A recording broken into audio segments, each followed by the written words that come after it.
Why isn't my body responding to the workouts it used to? And is this just how it is now? Dopamine is tied to motivation, reward, and drive. I used to be so driven. I used to be so motivated. What happened to me? I'm not saying do not do HIIT training, but if we're doing it all the time, it's just depleting. Hey, welcome back to the Broads Podcast. This is one of your favorite episodes. It's a Q&A. I don't know why you guys love the Q&A so much, because it's just me talking to myself. You're asking me questions, I'm answering them.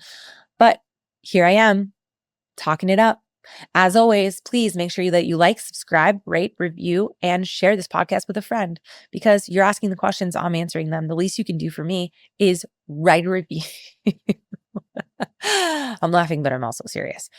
Today's actually came from several of my clients, but also just like I work with a lot of perimenopause and menopausal women. So we are really talking about navigating midlife fitness, energy, and strength. Feeling guilty for resting, like wondering if you need to push harder or if pushing harder is actually the problem. There's a lot of different questions that come up all the time for this like midlife woman, and even at this point, I'm 36, about to be 37 this year. I would technically be considered midlife, because we're kind of going into this transition, which is 35 plus. And that doesn't mean it's a negative thing. It's just that our bodies are changing and we need to adapt to this lifestyle a little bit differently. That's all. It's not we're broken. We're not forgotten. It just needs to shift. And so a lot of the questions that I get comes with like, what's changing in my life and how do I adapt my lifestyle, my fitness to feel fucking badass in 30s, 40s, 50s, and beyond? Because you are not failing. It just means that we need to shift the way you show up for yourself and the way you train. And I'm, a prime example of this, but also I have so many women in their 30s and 40s and 50s come to me as clients and just like, why isn't this shit working anymore? So question number one, why do I feel tired now, even though I'm, quote, doing all the right things? Like, I'm putting this in quotes if you're not watching it on YouTube, because quoting doing all the right things. Now, your body is experiencing total stress load, not just individual stressors. So, for example, a lot of women, especially in this age range, 30s, 40s, you have work stress. So many of you guys are overworking yourselves, by the way. That's just a side note. Poor sleep, under eating, emotional labor, life logistics, like being the person of the household. They're hitting all the same system, and that is your nervous system. Now, if you have chronic stress, this is going to elevate your cortisol. Over time, that is going to disrupt your sleep quality, your blood sugar regulation, your thyroid signaling, and your perceived energy. So here's like the real life version of what that looks like on a day-to-day basis. Again, hear this all the time. Women who come up to me and tell me I'm training 4 or 5 days a week. I am, quote, eating clean, which what the fuck is clean anyway? You're not drinking Clorox.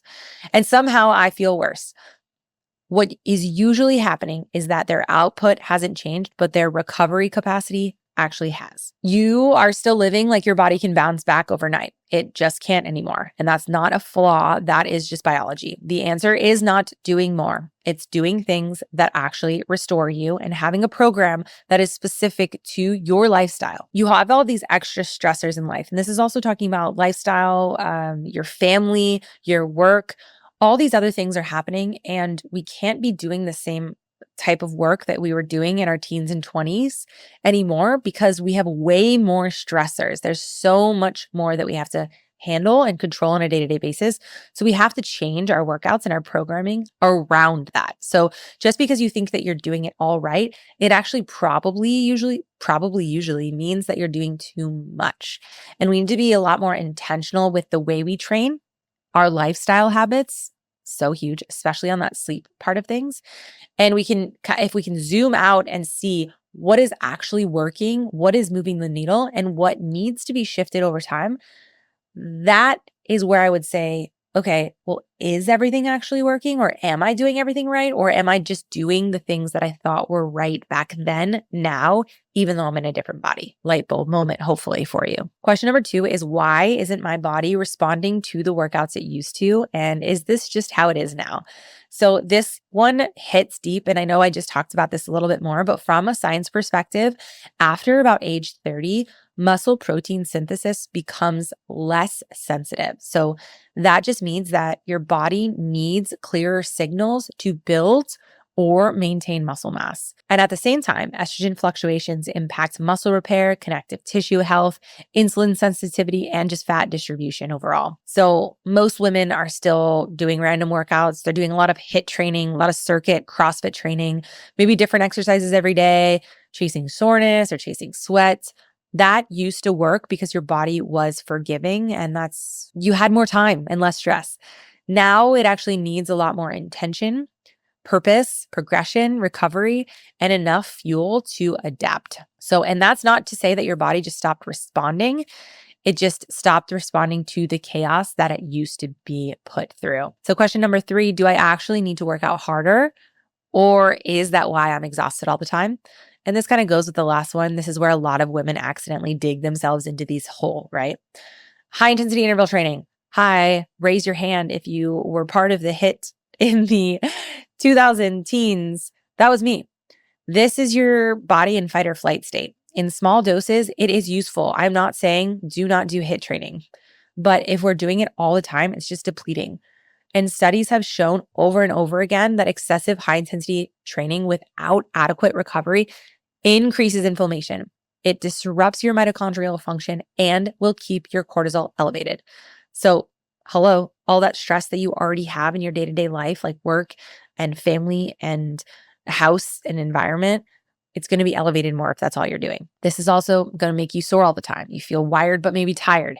Your sleep feels light and restless. Your workouts feel harder, not easier. That is not a sign to push more. You don't need more. That is your body asking for a different approach. Strength training that challenges your muscles without frying your nervous system is far more effective in this phase of your life. Please, if you hear anything from this podcast or literally anything from what I say, strength training. Okay, number 4, is this a motivation problem or is it something deeper going on with my hormones, stress, or recovery? Now, I hear the word motivation thrown around all the time. Like, I need motivation. I need more motivation. Motivation is not a personality trait. It's largely a physiological state. So when blood sugar is unstable, sleep is poor, cortisol is elevated, food intake is too low, dopamine drops. Dopamine is tied to motivation, reward, and drive. Okay? Women come to me saying, I used to be so driven. I used to be so motivated. What happened to me? Like, why don't I have this anymore? Nothing. Your system is tired. Once women start fueling properly, sleeping better, regulating their stress, and training in a way that supports recovery, motivation usually just comes back without even trying to force it, without trying to look for it. It just comes back naturally. You don't need a mindset reset. I mean, maybe you do. If you're a millennial or Gen Xer, maybe you do. You need your body to feel safe again. And in order to feel safe, we need to go back to the basics. Question number 5, why does consistency feel so hard now when I used to feel so disciplined and driven? This is very similar to the last question. Consistency used to mean pushing through, right? Now it has to mean capacity aware planning. We've got to be more planners in this life. As life stresses increases, your margin for error shrinks. You don't have the same buffer that you used to. So here is what I see all the time. Women miss one workout and then spiral. They miss a week and think that they've completely failed and that they have to start over and that foundation wasn't there anymore. And so they quit entirely. Consistency now looks like adjusting without quitting. Fewer workouts done well gives you clear structure and room for real life. That is not a weakness. That is just evolution in your training. Question number 6, am I training in a way that supports my age and my lifestyle, or am I just copying what I used to? Kind of goes back to that, like, what needs to change in this part of your life? And this is really just an honest gut check. A lot of women think that they're training like they're 25 while living the life of a 30, 40-year-old, 45-year-old. Remember, we've got those different stresses. We have different sleep. We have different recovery demands. Everything is different. And that's not a bad thing. Everyone thinks it's like a bad thing that you can't have the body that you used to anymore. But like, why would you want that? I don't know about you, but I don't want to be 18 and 125 pounds anymore. I don't want to be in college. Like, I just don't want to be that body or that person anymore because I went through it. And now I have so much more knowledge and experience and life that I've lived.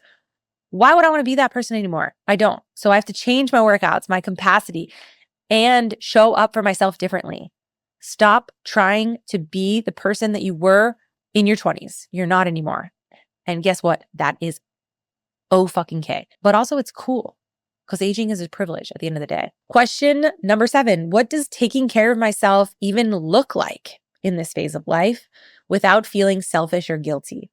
Oh, you guys, I hear this so much. I feel so bad for so many women that just feel guilty for self-care. It's regulation. From a physiological standpoint, taking care of yourself means helping your nervous system downshift so your hormones can stabilize, so you can go through all those other stressors in life and not want to strangle someone.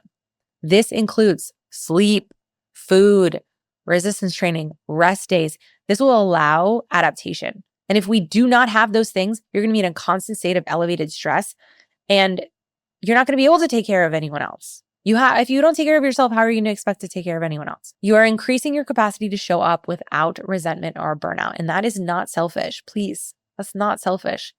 That's you being responsible for yourself and your livelihood. The old age saying, you can't pour from an empty cup. Question number 8, who do I trust to guide me through this without shaming me, shrinking me, or burning me out? This also hurts my heart because you deserve coaching that understands female physiology, aging, and real life constraints. You deserve me and the whole Broads team because that is exactly who we work with. We want to support and educate you instead of intimidate you. We want to support you that adapts to meeting you where you're at instead of punishing you. We want to support you that builds trust instead of dependence. And truly good coaching helps you feel safer in your body and not at war with it. And that is what we do at the Broads app with Broads Coach. And if you need structure that fits your life and respects your physiology, that is exactly what we do at Broads. It's built for women in midlife. Broads Coach is our one-on-one customized training program.